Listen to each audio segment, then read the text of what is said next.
In the capital city of Ottawa, the fate of one man was about to change forever. A more than 40-year-long battle for innocence all began on one summer's afternoon back in 1967. Romeo Phillion's life would soon be completely turned upside down, and he would be left searching for justice the rest of his life. It was a Wednesday, August 9th to be exact, when a 20-year-old Ottawa veteran firefighter named Leopold Roy was found stabbed to death in an Ottawa apartment building where he was the superintendent. Mildred, his wife, was engaged in housework in the apartment complex when she observed a suspicious man lurking in the corridor. She called out to her husband, who was in the basement, but when he did not reply, she called out a second time, and at this point she could hear him coming up the stairs. The man, who appeared nervous, ran through the hallway to the back stairs, jumped over the railing, and here Mr. Roy was able to catch him. Mr. Roy instructed his wife to go down to their apartment. She then heard her husband call out, "Don't call the police, call a doctor." The only other person who had seen Mr. Roy was Mr. Herbert, the oil burner serviceman who had been talking to him prior to the incident. Mr. Herbert was the one who found Mr. Roy with a knife wound below his heart. He went outside to his truck and radioed his company to send the police, but unfortunately, it was too late by the time the police arrived. Mildred provided a description of the man to Ottawa Police Department. The next day, Detective John McCoby showed Miss Roy a photo lineup of 10 different men, including Romeo and his identical twin brother, Donald. Originally, Miss Roy picked Donald. However, the police are notified that the Phillion brothers were in New Lizard, and Detective McCoby, along with his partner Detective Colborne, traveled there to verify that Donald had been at work on August 9th. So, lucky for Donald, this meant he could not have committed the murder and was released. However, the following days and years would prove to be a different story for Romeo. 4 days later, on August 13th, Romeo is arrested on an unrelated charge and finds himself back in the police station. Then on August 15th, Mildred views a photo lineup that contains Romeo, and she identifies him as the perpetrator. When Mildred is brought into the lineup room, she states that Romeo does resemble the man she saw prior to her husband's murder, but is not certain if he is in fact the murderer. She is not able to make a positive identification, so he is released. 4.5 years pass by and the case makes no significant progress. There was no substantial evidence left at the crime scene, and the murder weapon was never found. The only minor advance was a few possible leads, but these were later found to be insignificant. Mildred identified 3 other men as possible suspects, but the police released them all without laying any new charges. Now January 11th, 1972, and once again Romeo is caught breaking the law. This time he is arrested for an armed robbery of a taxi driver in Ottawa. He is taken into police custody, and on the way to the cell area, the detective in charge asks Romeo if he would like to tell him anything else. In response, Romeo asks what Neil Miller, his lover, had told them. The detective plays along and responds by saying that Neil had told the police a lot about the things you bragged about to him. Suddenly, Romeo confessed to murdering the fireman, shocking the detective. Romeo described that he had murdered Mr. Roy several years ago and that he would make an official confession after he saw Neil. The police allowed this meeting, so Romeo signed his written confession. Neil also told the police that 4 days prior to Romeo's arrest, Romeo made a similar confession to him. In the end, Romeo was charged with the non-capital murder of Leopold Roy, and he retained defense counsel Mr. J. Arthur Cogan. Flash forward to October 16, 1972, and Romeo's 3-week trial began. The Crown prosecutor built their case on 3 central pieces of evidence: the eyewitness and photo lineup identification of Romeo by Mildred, Romeo's voluntary confession to the police, and finally Romeo's confession to Neil. Despite his voluntary confession at the time, Romeo later recanted his confession to another police officer that same night. He explained that he was innocent and that his confession was part of a larger scheme with Neil to send the police on a wild goose chase. The reason for confessing was so that they could collect the reward money from Neil's report of his confession. The defense team argued that their client was innocent. Two experts stated that Romeo suffered from antisocial personality disorder, and this caused him to lie and invent stories to make him feel important. Furthermore, his lawyer argued that police had lost pieces of evidence and this obstructed the case.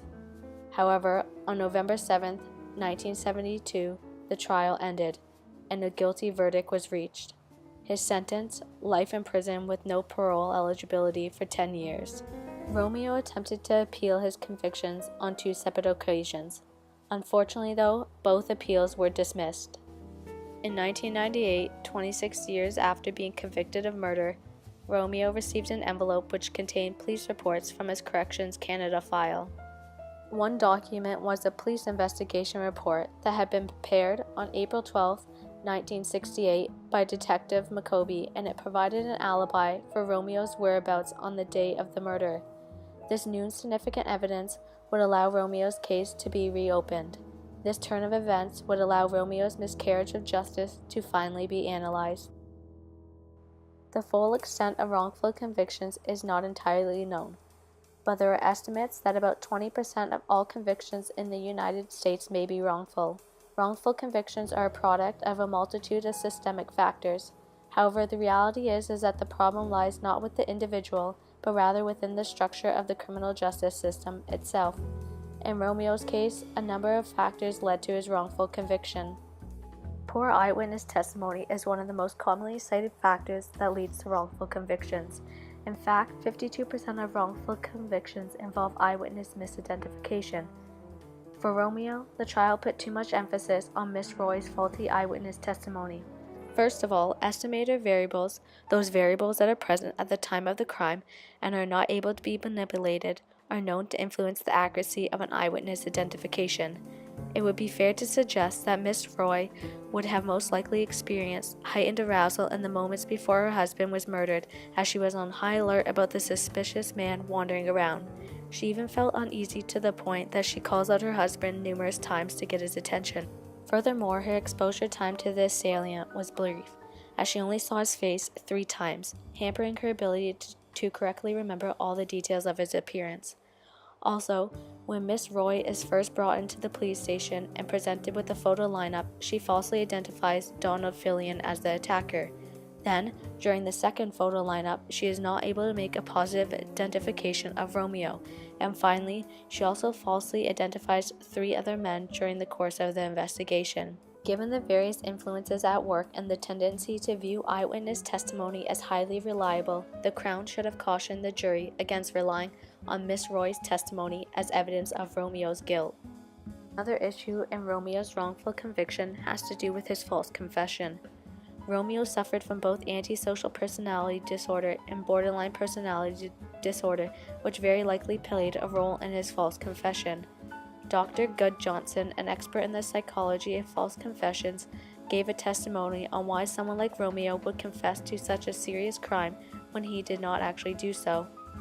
He explained that Romeo could have possibly been motivated by 5 factors in particular, such as a desire for notoriety, revenge, and a desire to aid and protect someone else.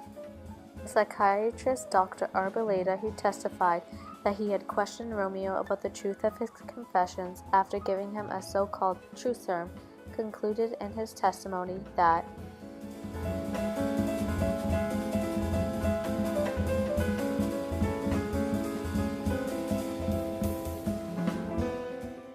juries and the public are made to believe that a false confession is highly improbable, and that an innocent person would never confess to a crime they did not commit, although the reality is not all that simple. In thinking on the basis of these 2 expert testimonies, one can recognize that there are different tactics, conditions, and pressures that influence the likelihood of an innocent person to falsely confess. Romeo's wrongful conviction was also the result of police malpractice in a disorganized investigation. There is proof that the police lost pieces of evidence, failed to keep adequate records of their investigation, and failed to disclose all of the reports. This suppression of evidence was detrimental to proving Romeo's innocence. Arthur Cogan, Romeo's lawyer at the time, noticed that a hair sample, fingernail scrapings, blood, and hair samples taken from Leopold had all gone missing. Also, the photographs used in the lineup that was shown to Miss Roy had all been lost. This prevented the jury from having the opportunity to examine and assess the impact the photos may have had on Miss Roy's initial identification. In addition, there was the fact that Detective McCoby did not disclose Mr. Phillion's alibi when he completed the report back in April 1968. Since the alibi was not disclosed until many years later, it was impossible to be used in trial or to be used as evidence that Romeo was not present at the crime scene. The alibi indicated the following.